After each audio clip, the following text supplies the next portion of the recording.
اور اس سے زیادہ ظالم کون کہ بلایا تو جائے اسلام کی طرف اور وہ اللہ پر جھوٹ بہتان باندھے، اور اللہ ظالم لوگوں کو ہدایت نہیں دیا کرتا۔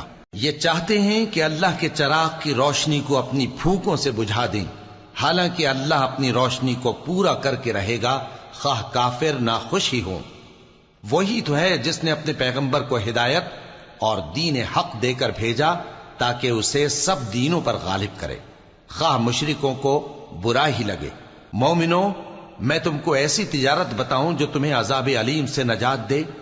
وہ یہ کہ اللہ پر اور اس کے رسول صلی اللہ علیہ وآلہ وسلم پر ایمان لاؤ اور اللہ کی راہ میں اپنے مال اور جان سے جہاد کرو، اگر سمجھو تو یہ تمہارے حق میں بہتر ہے۔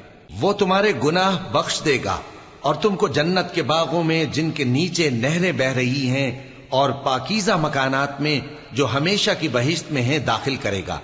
یہی بڑی کامیابی ہے۔